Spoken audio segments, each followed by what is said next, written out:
He was called Kanuni, the lawgiver. In Europe, they called him Suleiman the Magnificent. He ruled the Ottoman Empire at its height, stretching across 3 continents, commanding armies that terrified kings, and building monuments that still tower over Istanbul today. For 46 years, Suleiman stood as one of the most powerful men on earth. His fleets dominated the seas. His armies marched through the Balkans, the Middle East, and North Africa. His empire touched the borders of Austria and reached deep into Persia. But behind the glory, behind the marble domes and the gold-embroidered banners, there were shadows. Shadows that came not from his enemies, but from his own choices. Because while Suleiman built an empire that seemed unshakable, he also made decisions that cracked its foundation.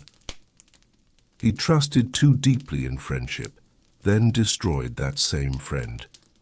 He loved too deeply in marriage, and that love steered him toward paranoia. He killed his own son, Mustafa, a prince beloved by the soldiers, a man who might have been a greater sultan than his father. And in the quiet, in the chambers of Topkapi Palace, as incense drifted in the air and whispers echoed through the halls, those blunders left scars that would outlast his victories. Tonight, we are going to walk through Suleiman's world. The palaces, the battlefields, the council chambers, and the silent moments where power and fear collided. We will see how one man ruled 3 continents and how his greatness was matched only by the tragedies he brought upon himself. In the year 1520, the Ottoman Empire was already a giant. It stretched from the Balkans to the deserts of Arabia. Its armies were hardened, its coffers full, its fleets growing stronger every year. But the man who ruled it all, Sultan Selim Mefuz, known as Selim the Grim, was not loved. He was feared. Selim had carved out the empire's eastern borders with blood and fire, defeating the Safavids of Persia and conquering Egypt. Yet he died suddenly, perhaps from illness, perhaps poisoned. Into that silence, his only son stepped forward, a 26-year-old prince named Suleiman. The court whispered. Some doubted him. He was young, untested, quiet. He had spent most of his early years governing provinces, studying poetry, law, and philosophy. He read Persian literature, learned about Alexander the Great, and studied the Roman Caesars. He was a dreamer as much as he was a warrior, and to the Janissaries, the elite soldiers of the empire, that mix of softness and intellect seemed dangerous. Would this boy lead them into victory or into weakness? The truth came quickly. Almost as soon as Suleiman sat on the throne, he moved with purpose. He confirmed his loyalty to the Janissaries with generous pay. He listened to his advisors, but he showed he would make his own decisions. And within months, he made a statement to the entire world. The first target, Belgrade. Belgrade was not just a city. It was a fortress, the key to Central Europe. The Hungarians controlled it, and it had resisted the Ottomans for decades. His great-grandfather, Mehmed the Conqueror, the man who had taken Constantinople, had failed to capture it. Now Suleiman was determined to succeed where even Mehmed had fallen short. In 1521, the young Sultan gathered his armies and marched north. The cannons roared, pounding Belgrade's walls with fire. After weeks of relentless siege, the city fell. The Ottoman banner flew over the fortress, and Europe shuddered. A few years later, he pushed further west. In 1526, at the Battle of Mohacs, his armies faced the forces of Hungary. It was one of the most decisive battles in European history. In less than 2 hours, the Hungarian army was annihilated. Their king was killed, drowned in a river as he fled. Hungary collapsed and its crown was broken. The message was clear. The young Sultan was no dreamer. He was no fragile scholar. He was a conqueror, one who would push the Ottoman borders further than ever before. But even as Suleiman stood victorious on the battlefield, the seeds of something darker were already planted. Because behind the triumphs, he relied on friendships and trusts that would later twist into betrayals. His story was not just about empire building, but about how power tests the bonds between fathers and sons, between rulers and friends. Suleiman may have conquered cities and shattered kingdoms, but an empire is not held by the sword alone. Behind every great ruler, there are advisors, administrators, and friends, people who whisper in the ruler's ear, who shape decisions quietly, who rise and fall with the tides of power. For Suleiman, the most important of these figures was a man named Ibrahim. For Ibrahim was not born into greatness. He was not a prince or a noble. He was a Greek Christian boy, taken as part of the devshirme system, the Ottoman practice of recruiting young boys from Christian lands, converting them, and training them for service. In most cases, such boys became janissaries, soldiers with no ties but loyalty to the Sultan. But Ibrahim's path was different. When he was still young, he became close to Prince Suleiman. The two grew up together, studying, playing, sharing secrets. By the time Suleiman became Sultan, Ibrahim was not just a servant. He was a friend, almost a brother. And in a world where rulers trusted almost no one, that bond was rare, even dangerous. Suleiman rewarded him. He elevated Ibrahim far beyond what most could imagine. Within a few years, Ibrahim became Grand Vizier, the second most powerful man in the empire, the one who oversaw the government, the army, and even foreign policy. It was unprecedented. The court was scandalized.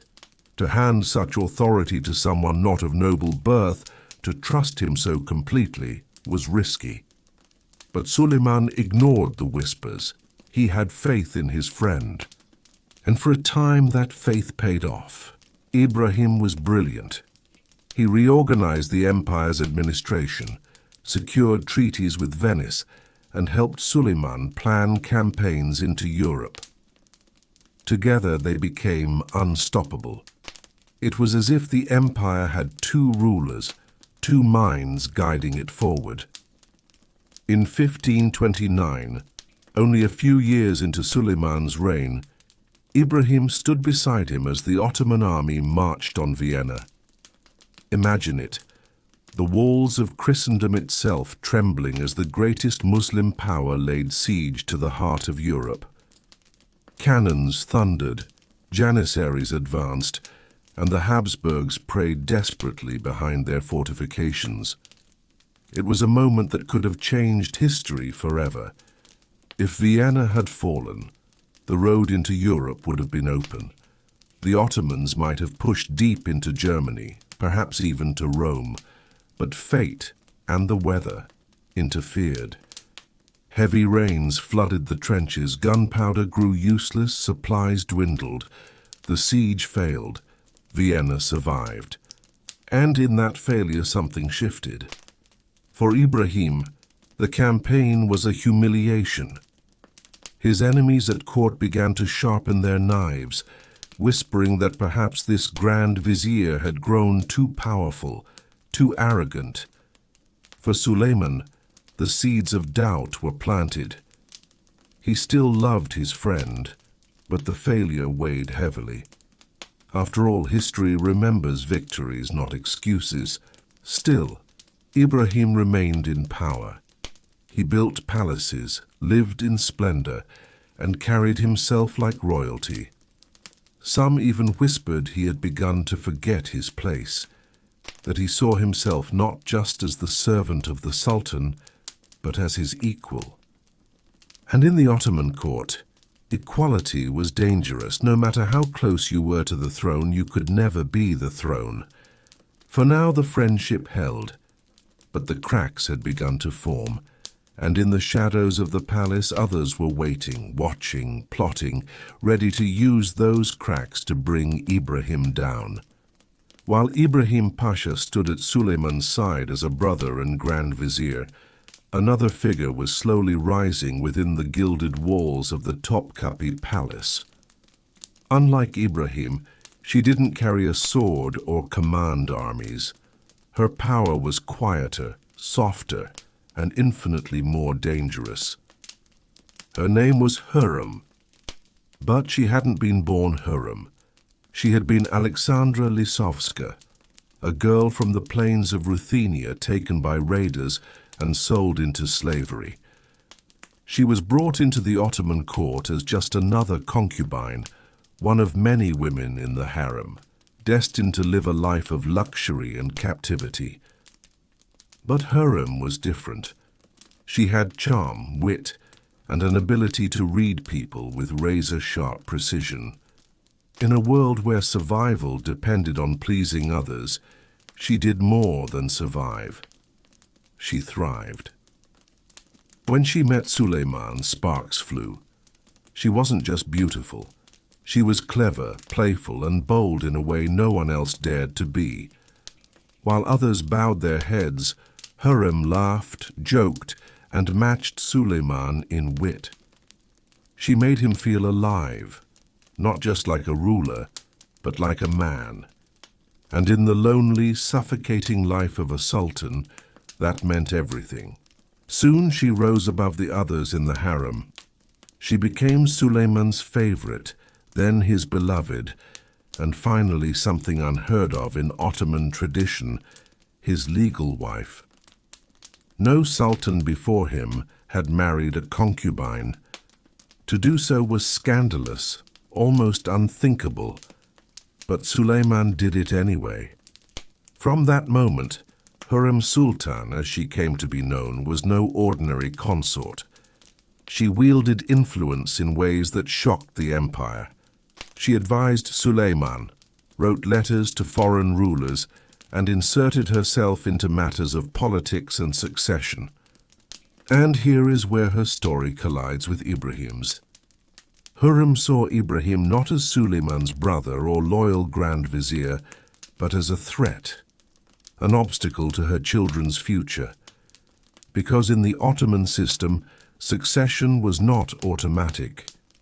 When a sultan died, his sons fought for the throne, often in brutal civil wars where brothers killed brothers until only one survived. And Ibrahim, with all his power and loyalty to Prince Mustafa, Suleiman's eldest son from another woman, posed a danger to Hurrem's ambitions. Mustafa was beloved by the army, respected by the court, and seen as the natural heir. But if Mustafa became sultan, Hurrem's own sons would be doomed. She knew it. Everyone knew it. So she began to weave her web. Whispers spread. Letters were forged. Accusations floated in the air. Ibrahim was painted as arrogant, ambitious, perhaps even disloyal. Hurrem fanned the flames, slowly turning Suleiman's doubt into suspicion. And here lies the tragedy of Suleiman's reign. The man who conquered kingdoms and ruled 3 continents was also a man swayed by the whispers of love and fear. He trusted Hurrem. He believed her. And little by little, his trust in Ibrahim began to erode. The stage was set for betrayal. The empire, so vast and mighty, was about to tremble, not from armies at the gates, but from the quiet wars inside the palace walls. For years, Ibrahim Pasha had been the beating heart of Suleiman's empire. He commanded armies, negotiated treaties, and ruled as if he were almost a second sultan. He lived in splendor, with a palace of his own so lavish it rivaled even Suleiman's. Some whispered he had grown too powerful, too independent, too proud. And pride in the Ottoman court was a dangerous perfume. Hurrem's whispers continued to drip like poison into Suleiman's ear. Ibrahim, she claimed, was no longer the loyal brother he once was. Perhaps he was plotting with Mustafa. Perhaps he dreamed of replacing Suleiman himself. Perhaps he was simply growing careless. It didn't help that Ibrahim had begun to speak more freely, sometimes too freely in public. He called himself Serasker Sultan, the Sultan of the armies. To most it was just a flourish, a boast, but to Suleiman, who ruled with absolute authority, such words were daggers in disguise. Slowly, a shadow grew over Ibrahim's once bright star. The same man who had risen from slavery in Greece to stand at Suleiman's side was now walking a tightrope, unaware that the rope was fraying beneath him. Then came the fateful night. It was 1536. Ibrahim was invited to dine with Suleiman as he had countless times before. The two men shared food, laughter, and perhaps even memories of their youth. But as the night wore on, the mood shifted. After the feast, Ibrahim was escorted to his chambers in the palace. He lay down to rest, believing tomorrow would be another day of glory. But tomorrow never came. In the dead of night, assassins entered his room. Silken cords were wrapped around his neck.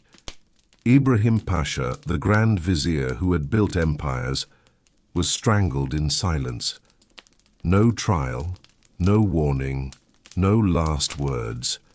His body was carried away before dawn. The message was clear. No one, not even Suleiman's brother, was untouchable. When news spread, the empire was stunned. Some wept, others whispered in fear. But one person perhaps allowed herself a quiet smile. Hurrem's children had one less enemy standing in their way. For Suleiman it was not victory but sorrow. He had killed his oldest friend, the man who had once been his right hand. Yet he did it anyway, convinced that loyalty had turned into ambition. The decision haunted him, but it also hardened him. From that moment on, Suleiman would rule more alone than ever. And yet, this was only the beginning of the storms to come. For Ibrahim's death removed one obstacle, but Mustafa, the beloved son, the warrior prince, was still very much alive. And as long as Mustafa lived, the empire trembled with the possibility of civil war. The empire adored Prince Mustafa. He was everything the people wanted in a future sultan: brave, charismatic, and victorious on the battlefield. Soldiers sang his praises, pashas courted his favor, common people whispered his name as the hope of tomorrow. Mustafa had led successful campaigns in Persia, showing the same fire that had burned in Suleiman's youth. Wherever he went, he won loyalty not through fear, but through sheer charisma. The Janissaries loved him, and when the Janissaries loved a prince, the empire listened. But this popularity was both his blessing and his curse. For Hurrem saw in Mustafa a threat, the most dangerous of all. If he inherited the throne, her own sons Selim and Bayezid would be cast aside. Worse, she herself would be powerless, perhaps even eliminated. She had fought too hard, schemed too deeply to let that future unfold. So the whispers began again. Mustafa, she suggested, was not the loyal son he appeared to be. Perhaps he plotted to overthrow Suleiman. Perhaps he was gathering allies among the soldiers. Perhaps, just perhaps, he was preparing to strike against his own father. These words dripped like poison into Suleiman's mind. It wasn't easy for him to believe. Mustafa was his eldest son, his pride, the one who had marched beside him in battle. But Suleiman had changed. He was no longer the young sultan who had risen with Ibrahim by his side. Now he was an older ruler, more cautious, more paranoid, more aware that power had as many enemies as it did friends, and Mustafa's growing influence made him uneasy. When the army looked at Mustafa, some saw not a prince but a rival sultan waiting in the wings. The stage was set for one of the darkest chapters in Ottoman history. In 1553, during the campaign against Persia, Suleiman summoned Mustafa to his tent. It was supposed to be a moment of reconciliation, a chance for father and son to speak. But it was not a meeting. It was a trap. The Janissaries watched with suspicion as Mustafa entered his father's tent. Surely, they thought, nothing could happen. This was the Sultan's son, his heir, the hope of the empire. But behind the silken curtains, Suleiman had already given the order. Mustafa was seized. Silken cords were drawn around his neck, just as they had been with Ibrahim. The beloved prince struggled, but the outcome was inevitable. Moments later, the heir of the empire lay lifeless on the floor of his father's tent. When the soldiers outside learned what had happened, the camp erupted. Many wept. Some muttered of rebellion. But none dared rise against the Sultan. The grief was heavy, the shock unforgettable. Suleiman had killed not just his son, but the future of his empire. It was the moment that transformed him in the eyes of many from Kanuni, the lawgiver, into a tyrant. And for Hurrem it was a triumph, but one paid for in blood, a victory that would echo with curses across generations. Yet even in this darkest moment, the empire still marched on. Suleiman remained the ruler of 3 continents, but deep inside the palace walls, the seeds of decline had already been planted. The execution of Prince Mustafa was like a dagger driven not only into the heart of the Ottoman dynasty, but into the soul of the empire itself. When news spread through the army camp, the Janissaries were devastated. These elite soldiers who had adored Mustafa for his courage and charisma could hardly believe their sultan had ordered his death. Whispers turned into curses. Some soldiers wept openly. Others sharpened their swords in silence, their loyalty shaken. A few even considered rebellion. But they knew the truth. Suleiman was still the sultan, and any uprising would end in slaughter. Still, the sense of betrayal never vanished. The empire had lost its most promising heir, and the man responsible was none other than the father who had raised him. Suleiman himself was not untouched by the act. Behind the silken veils of his tent, the great ruler who had once been hailed as just and merciful sat in silence, his head bowed. The same man who had led armies across continents, who had outshined all rivals, now found himself haunted by his own decision. Some said he regretted it immediately. Others believed Hurrem's influence still whispered in his ear, soothing his doubts with promises that Selim or Bayezid would make better heirs. But in truth, Suleiman was broken.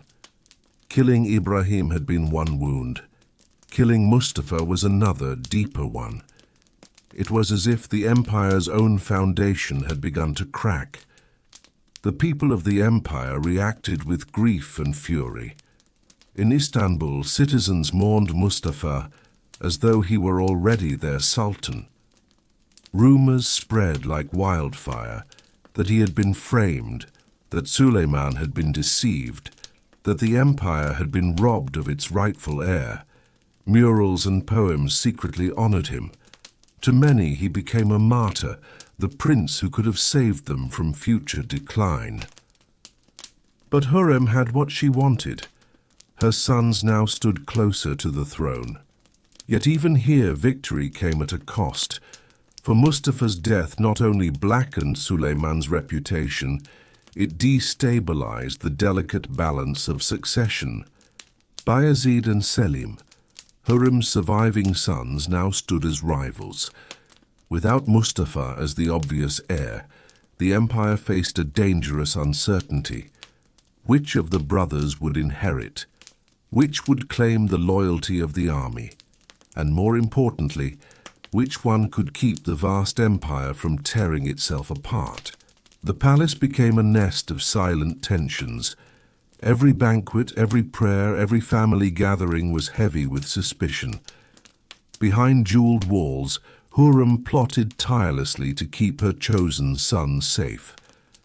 But the Janissaries never forgot Mustafa, and neither did Suleiman. The man once known as the Magnificent was now seen by many as something else. A father blinded by whispers, a ruler who had chosen fear over love, suspicion over loyalty. The cracks in his empire were no longer invisible. They were spreading, slowly but surely. And the sons who remained were about to plunge the dynasty into yet another storm. The death of Prince Mustafa should have settled the succession question, but instead it opened a wound that refused to heal. Two princes remained, Bayezid and Selim. Both were ambitious, both believed they were destined for the throne, and both were the sons of Hurrem Sultan, the woman who had orchestrated palace politics with deadly precision. But they could not share the future. Only one could rule. Bayezid, fiery and confident, inherited much of his father's courage. He was popular among certain circles, especially those who still mourned Mustafa. Some saw Bayezid as the natural heir, bold, passionate, a leader who would restore trust. Selim, on the other hand, was quieter, more calculating. He had none of Bayezid's charisma, but he had patience and, more importantly, he had allies. He leaned heavily on those within the palace who despised Bayezid's recklessness. As Hurrem's influence lingered, the rivalry turned poisonous. At first it was subtle, whispers, accusations, attempts to undercut each other's standing. But soon the competition erupted into open hostility. Bayezid and Selim clashed repeatedly in public ceremonies. Their entourages fought in the streets. Each prince gathered his own supporters, building networks of loyalty inside and outside the palace. To the Janissaries, this looked all too familiar. The memory of Mustafa's death was still raw, and now it seemed the empire was preparing to devour itself again. Suleiman watched this unfold with anguish. The same man who had conquered Hungary, humbled Austria, and marched deep into Persia, now found himself powerless in the face of his own sons. He wanted to keep the peace, to hold his family together. But it was too late. The empire's fate was now tied to their feud. The breaking point came when Bayezid openly defied his father. Suleiman had ordered him to govern his assigned province with discipline and obedience. Instead, Bayezid ignored these commands, openly gathering soldiers, acting less like a provincial governor and more like a rival king. For Suleiman, this was the final betrayal. He had already executed Mustafa for supposed disloyalty. Could he allow Bayezid to walk the same path without consequence? The decision was made. Suleiman sided with Selim. The Janissaries, weary of civil strife, reluctantly followed his command. Armies marched against Bayezid. Brothers who had once shared tutors and play fought each other on the battlefield, their rivalry sealed in blood. Bayezid was defeated. He fled with his sons, desperately seeking asylum in Persia. For a moment it looked as though he might find safety among the Ottomans' great rivals. But Suleiman's reach was long. Pressure was applied, negotiations were made, and betrayal followed. In the end, Bayezid and his children were executed, snuffed out like Mustafa before him. Another son gone, another line erased. The empire had rid itself of one rival, but the cost was enormous. What had once been a dynasty of strength and promise now seemed cursed, hollowed out by suspicion, betrayal, and fratricide. Selim stood as the clear heir.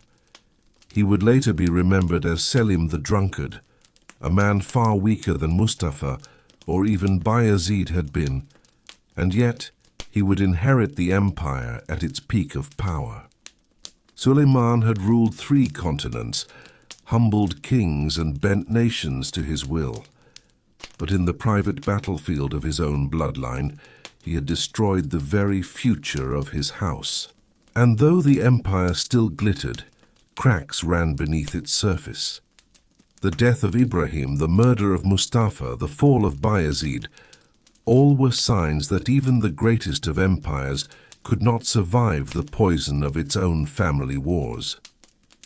The man who had once been called the Magnificent was growing old. Suleiman's body bore the scars of decades of war. He was no longer the young warrior who had ridden at the head of armies, whose presence on the battlefield had electrified soldiers. Now he walked slower, his joints ached, and his health wavered. But his mind, sharp, restless, haunted, would not allow him to stop. The empire stretched from North Africa to the gates of Vienna, from the Arabian deserts to the Persian mountains. On paper, Suleiman had achieved everything an emperor could dream of. Yet, his personal world had collapsed. Hurrem Sultan, his partner, his conspirator, his love had died years earlier. The palace no longer felt alive without her. The woman who had shaped his reign was gone, leaving only memories and whispers of her schemes. His sons Mustafa and Bayezid were dead, executed by his own orders. Only Selim remained, and Selim was no Mustafa. Where Mustafa had been brave, Selim was weak. Where Bayezid had been fiery, Selim was indulgent. Suleiman knew it, and the thought gnawed at him. He had built an empire of 3 continents, but who would truly inherit it? As his grief deepened, Suleiman turned to faith more and more. He commissioned mosques, schools, and charitable works, ensuring his legacy would be carved not only in stone, but in devotion. The great Süleymaniye Mosque still stands in Istanbul today, towering over the city like a monument to his reign, to his dream of eternal grandeur. And yet, for all his piety and weariness, Suleiman could not give up war. He had spent his life in campaign tents, hearing the clash of steel, smelling the fire of gunpowder, and commanding men by the thousands. That was who he was, the lawgiver, the conqueror, the emperor who did not sit still. So in 1566, despite his failing health, he marched one last time, his target the fortress of Szigetvar in Hungary. It was a bold move. He was nearly 72, ancient by the standards of the age. His body was frail, his vision blurred, his steps unsteady. But Suleiman would not allow himself to die in his palace bed. If he was to leave this world, it would be on campaign, in the service of his empire. The march was slow, painful. He had to be carried at times, and his doctors begged him to turn back. But the old lion refused. The siege of Szigetvar was brutal. The defenders, led by the Croatian nobleman Nikola Šubić Zrinski, fought with the courage of men who knew death was certain. For weeks, the Ottomans battered the fortress, while Suleiman lay in his tent, too weak to ride, but still commanding his armies. And then on the night of September 6, 1566, the Magnificent breathed his last. He died quietly in his campaign tent, far from Istanbul, far from the palace, far from Hurrem and Mustafa and Bayezid. The empire he had ruled for nearly half a century had outlasted him. But here is the strange part. His death was kept secret. The Grand Vizier and commanders feared the army might collapse in panic if the soldiers learned their Sultan was gone. So they hid it. For weeks, Suleiman's body was preserved, while orders were issued in his name, as though he still lived. The siege ended in Ottoman victory.